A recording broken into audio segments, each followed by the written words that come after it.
Hello, എല്ലാവരും എന്തെടുക്കുവാണോ? എല്ലാവരും ചോറൊക്കെ ഉണ്ടോ? എല്ലാവർക്കും എന്തൊക്കെയുണ്ട് വിശേഷങ്ങളെ? എല്ലാവരും നമ്മുടെ രാവിലത്തെ വീഡിയോയും എല്ലാം കണ്ടെന്ന് വിചാരിക്കുന്നു. എല്ലാവരും ഒത്തിരി സന്തോഷമുണ്ട്. ഞങ്ങൾക്ക് ഒരുപാട് പേര് ഞങ്ങൾ നല്ല നല്ല വീഡിയോകൾ ഇടാൻ എന്ന് പറയുന്നുണ്ട്. നമ്മുടെ കുടുംബമല്ലേ കാണിക്കാൻ പറ്റുള്ളൂ, നമുക്ക് ഇടാൻ പറ്റുള്ളൂ. എന്നാലും നമ്മളെ കൊണ്ട് ആകാവുന്ന രീതിയിലൊക്കെ നമ്മൾ വീഡിയോ ഇടുന്നുണ്ട്. ഭക്ഷണത്തിൻ്റെയാണ് നമ്മൾ കൂടുതൽ ഇടുന്നത്.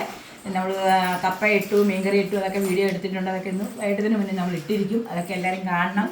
ഇത് ഞാൻ രാവിലെ എല്ലാവരെയും ചോദിച്ചിരുന്നു ഞങ്ങൾ ഉണ്ടാക്കുന്ന കുറെ പേരെല്ലാം ശരിയായി പറഞ്ഞിട്ടുണ്ട്. അവർക്കെല്ലാം വൈകിട്ട് ഹായ് തരാം. ഉച്ചയ്ക്ക് സമയമില്ലാത്തതുകൊണ്ടാണ്. അതെ, ഇന്ന് നമ്മളിത് ഫ്രൈഡ് റൈസ് ആണ് ഉണ്ടാക്കിയേക്കുന്നത്. മുട്ട പുഴുങ്ങിയത്, മുട്ട മീൻ ഇട്ടാണ് വെച്ചേക്കുന്നത്. അതായത് ഫിഷ് ഇട്ടിട്ടുണ്ട്. ഫിഷ് എന്നൊക്കെ പറഞ്ഞു വരുമ്പോൾ ചിലപ്പോൾ ഇതായിരിക്കും. ചേച്ചിക്കുട്ടനെ വോക്കർ എടുത്തേക്കുക. ഞങ്ങളെ 3 പേരും കഴിക്കാനായിട്ട് എടുത്തിട്ടുണ്ട്.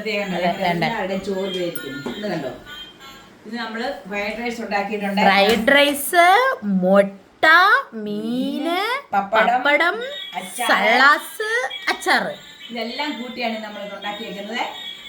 പിന്നെ ഇതെല്ലാം കൂട്ടി ഞങ്ങൾ കഴിക്കാനായിട്ട് നിങ്ങളെ വിളിച്ചാൽ നിങ്ങൾ വരുവാണെങ്കിൽ എല്ലാവർക്കും വരാമെന്ന് ഞാൻ പറഞ്ഞായിരുന്നു. അതെ, കപ്പ ഇരിപ്പുണ്ട്, രാവിലത്തെ മീൻകറി ഇരിപ്പുണ്ട്, എല്ലാം ഇരിപ്പുണ്ട്. പെട്ടെന്നാണ് ഇത് ഉണ്ടാക്കിയതിൻ്റെ വീഡിയോ ഇപ്പം പുറകെ വരുന്നുണ്ട്. നമ്മളെ കൊണ്ട് ആകാൻ ഇതിലൊക്കെ ഉണ്ടാക്കിയിട്ടുണ്ട്. നിങ്ങളെല്ലാവരും വരാമെങ്കിൽ നമുക്ക് എല്ലാവർക്കും കൂടെ ഒന്നിച്ചിരുന്ന് കഴിക്കാം.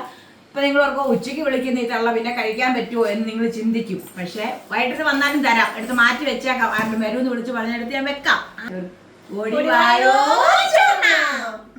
ഫ്രൈഡ് റൈസ് കഴിക്കാം. ചോറായി.